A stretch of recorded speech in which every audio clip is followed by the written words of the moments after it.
Welcome back to our fourth tutorial on the beginner modeling in Fusion 360. Our key fob is on the screen, and what I have to do now is add this little hole to go on my keyring. So we'll head back and we'll figure out how to do that. Now, where do you think we should start? I want a hole on there. Correct. We should start by generating a sketch for this hole to be drawn on. So I'm going to hit top view here, and it's going to look down on it from the top. I'm going to head over here and create a sketch. I'm going to pick this surface again because that's what I would like to sketch on. I'm going to put a hole, and the hole in mine's going to be down the middle. I mean, you can put one in the corner, but we'll talk about that in a second, but I'm going to put it down the middle. So I'm going to, again, make one of those centered lines. I'm going to make it a reference line. And now I'm going to make a circle. So here's my circle. There's a few ways to make circles right there, but I'm just going to pick the center diameter. So I pick the center and I tell it the diameter. When I pick center, I'm going to be careful that it sticks to this line. And that way that line is centered and this circle will be constrained to that line. So we'll click it and we'll pull. And now the question is, how big a circle? Well, I don't know, about 5 millimeters I think is about right. So I'm going to put 5. There we go, and push enter. Okay, I have a 5 millimeter hole. Now the question is, how far away from the edge should I make the hole? And how do I tell it to be that distance? Well, what we're going to do is we're going to do something called dimensioning. We're going to hit D on the keyboard, and you'll see the mouse turns into something. It looks like, I don't know, it's being measured, 2 little lines with arrows in between. Now you pick the edge of your piece, you pick the edge of your circle, you drag down, arrange that somewhere, and now we tell it how far away from the edge it should be. Right now it looks a little bit too far away, so maybe I'll go 6.5 millimeters. There. Now that has been constrained. It must, the circle that is 5 millimeters in diameter must be on the center line because we attached it when we selected the center of the circle. And it must be 6.5 millimeters from the edge. So we can position things this way. Now, if you wanted to create a hole up here in the corner, I might do it this way, a 2-point rectangle. I'm going to pick the center of this arc. See how it went center?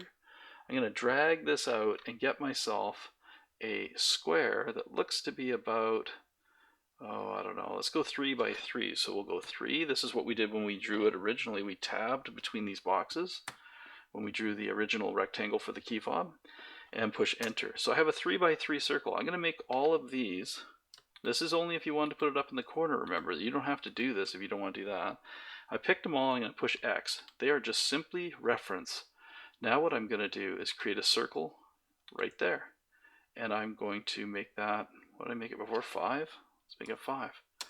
That circle is now constrained to that point, which has been picked off of here, 3 millimeters out, 3 millimeters down. If I want to move it because it's a little too close to the corner, how could I do that? Well, I could double click this, make that a 4. I could double, oh wait, ooh, going crazy. Make that a 4, push enter. Double click this, make that a 4, push enter. I can move it all around, but it's very precise because it's not just being dragged around and dropped, it's being measured or dimensioned into place. So that's the whole idea of CAD, is things should be precise.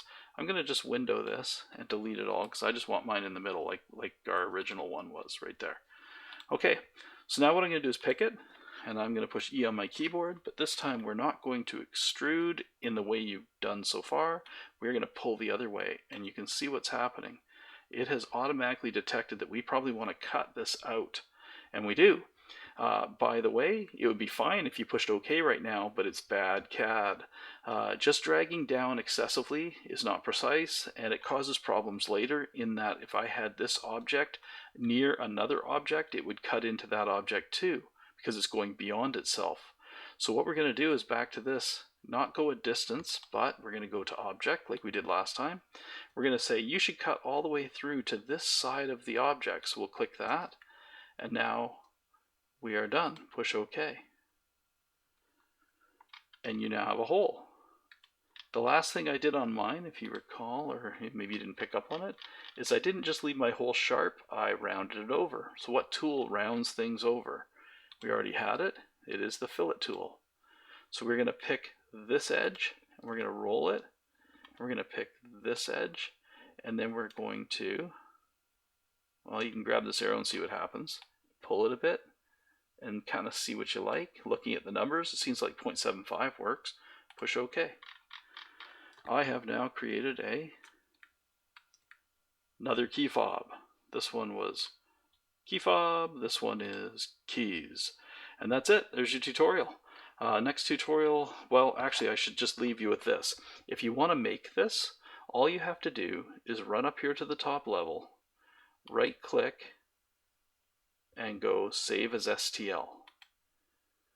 You're going to save as STL. You're not going to send it to a 3D printer utility. You're just going to keep that unchecked. You're just going to push OK.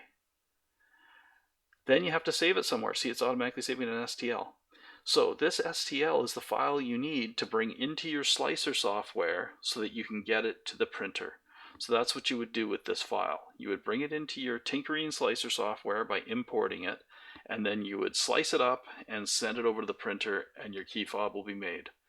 Okay, so that's how you get it to the 3D printer. That's what you're expected to do. And the last tutorial we'll have is how we would make a drawing of this project so that somebody could understand it from a technical drawing standpoint. That's all for now. Tutorial 5 will have us make a drawing. See you then.